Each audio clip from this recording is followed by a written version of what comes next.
The horrible death of Henry VIII. The disturbing end of a ruthless king. Global gateways.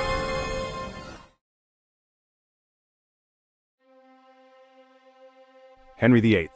The name itself echoes through history. It conjures images of a grand, imposing figure, a king of immense power and terrifying wrath. He was born on June 28, 1491, at the Palace of Placentia in Greenwich. He was not destined for the throne initially. His elder brother Arthur, Prince of Wales, stood before him. Arthur's early death in 1502 changed everything. Suddenly young Henry was the heir. This twist of fate would shape not only his life but the very destiny of England. He became king at the tender age of 17, a young man full of promise and vigor. The young Henry was a figure of dazzling potential. He was tall, athletic, and handsome. Contemporaries marveled at his intellect and his many talents. He was a true Renaissance prince. He excelled in sports like hunting and jousting. He was a skilled musician and a composer. This was no dull monarch. This was a king who seemed to embody the vibrant spirit of a new age.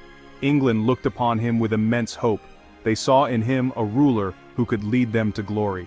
The story of Henry VIII is a story of transformation, a chilling reminder of how power can corrupt.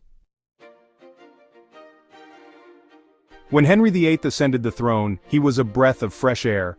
England had endured the careful, often severe rule of Henry VII. The old king had brought stability after the Wars of the Roses, but he was not a king to inspire great affection. Young Henry was different. He was charismatic, he was energetic.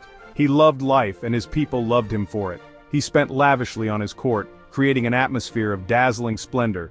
Tournaments, masks, and banquets were common. This was a king who knew how to enjoy his power in his youth. His early reign was not just about pleasure. Henry harbored ambitions on the European stage. He yearned for military glory, like the warrior kings of old. In 1513 he led an army into France. He won the Battle of the Spurs. It boosted his reputation as a martial king. He also oversaw a victory against the Scots at Flodden Field in the same year. These successes cemented his image as a powerful and capable leader. The Tudor dynasty was new. It had been forged in the crucible of war.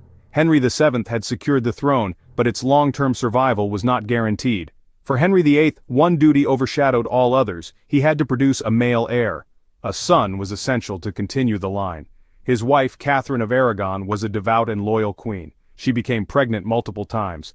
But tragedy struck repeatedly. Sons were stillborn or died shortly after birth. Only one child survived to adulthood, a daughter, Mary. As the years passed, Catherine aged. Henry's anxiety grew. He became convinced that his marriage was cursed. He found his justification in the Bible, in the book of Leviticus. It stated that a man who married his brother's wife would be childless. Catherine had been briefly married to his elder brother Arthur. A papal dispensation had been granted for Henry to marry her.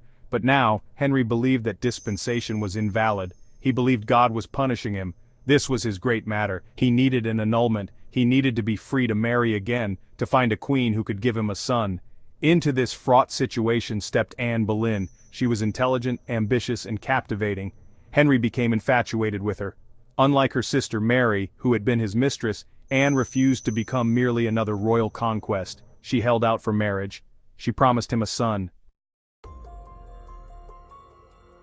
The break with Rome was a revolution. It placed unimaginable power in Henry's hands. He was not just king, he was now the spiritual leader of his nation. This consolidation of authority had profound consequences. One of the most immediate was the dissolution of the monasteries. These religious houses owned vast tracts of land and possessed immense wealth. Henry, ever in need of funds for his ambitious foreign policies and lavish lifestyle, saw an opportunity. Between 1536 and 1541, the monasteries were systematically closed down. Their assets were seized by the crown. This act enriched the king and his nobles, but it also destroyed centuries of tradition and learning. With his power virtually unchecked, Henry's ruthlessness grew. Those who opposed his will, who dared to question his supremacy, faced dire consequences. Sir Thomas More, his former chancellor and a renowned scholar, refused to accept Henry as supreme head of the church. For this, he was executed. Bishop John Fisher met the same fate. These were men of principle, respected throughout Europe.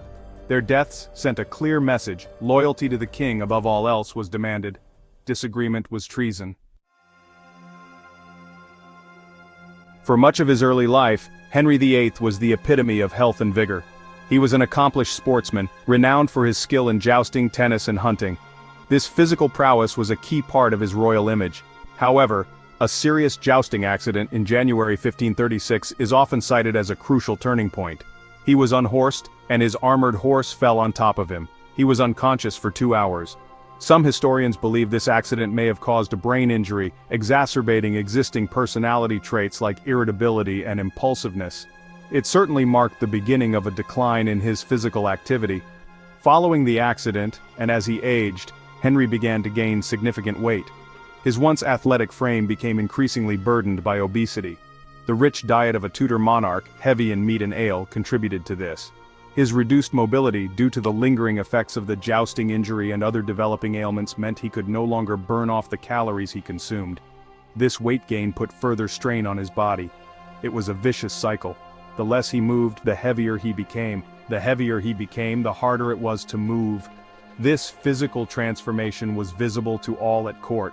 Alongside the obesity, other painful conditions began to plague him. He suffered severely from gout, an inflammatory arthritis that caused excruciating pain in his joints, particularly his legs and feet. The leg ulcers became a defining feature of Henry's later years. These were not minor sores. They were described as suppurating, meaning they discharged pus.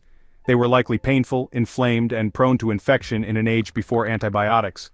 The stench emanating from these festering wounds would have been overpowering. It is said that the odor could be detected rooms away from the king's presence. This physical decay was a stark and unpleasant reality for those who attended him. It was a constant, humiliating reminder of his mortality, a stark contrast to the divine authority he claimed. The king, for all his power, was rotting. His increasing immobility was another grim aspect of his decline. As his weight ballooned to an estimated 400 pounds and his legs failed him, walking became an immense struggle, then an impossibility. He had to be moved with the aid of mechanical devices. He was winched or hoisted from one place to another. Imagine the indignity for a man who had prided himself on his athleticism and strength. He was, in effect, a prisoner in his own voluminous flesh. This physical helplessness must have been deeply frustrating and psychologically damaging for such a proud and once active ruler. His kingdom was vast, but his personal world was shrinking to the confines of his chambers.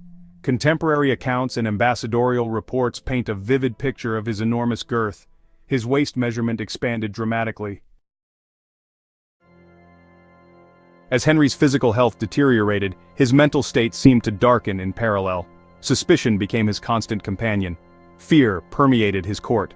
No one, not even his closest advisors or his wives, felt entirely safe from his unpredictable temper and his deadly suspicions. The king saw plots and conspiracies everywhere. He had always been capable of ruthlessness, but in his later years this hardened into a consistent pattern of paranoia. The slightest perceived disloyalty could lead to imprisonment, torture, and execution. The atmosphere at court was thick with anxiety as courtiers navigated the treacherous currents of the king's moods. The list of those who fell from grace and met brutal ends is long. Thomas Cromwell, the brilliant architect of the Reformation and Henry's loyal servant for many years, was executed in 1540. His fall was swift and shocking. It demonstrated that no amount of past service could guarantee safety if the king's trust was lost. Even those who thought they understood him, who believed they were secure in his favor, could find themselves suddenly accused and condemned. The king's judgment was absolute and often terrifyingly arbitrary. Loyalty was demanded, but even the most loyal could become victims of his shifting suspicions. His marital history in these later years also reflects his tyranny and paranoia. His fifth wife, Catherine Howard, young and vivacious, was accused of adultery and executed in 1542. Her fate was a grim warning to any who might displease the aging, ailing king. His sixth and final wife, Catherine Parr, was a devout Protestant with reformist leanings. By January 1547 it was clear that King Henry VIII was dying. His health had been in decline for years, but now the end was near. He was largely bedridden, his massive frame racked with pain. The official cause of death is debated: kidney failure, diabetes, or complications from leg ulcers and obesity. His final illness was a period of intense suffering. The king who had dominated England for nearly 4 decades was now helpless.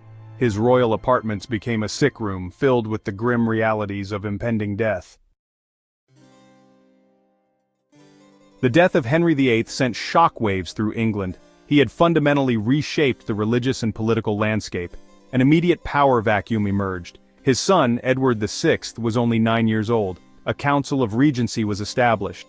Edward Seymour, Duke of Somerset, dominated the council. Factional struggles for power ensued, religious turmoil intensified. England moved towards radical Protestantism. Churches were stripped of their adornments.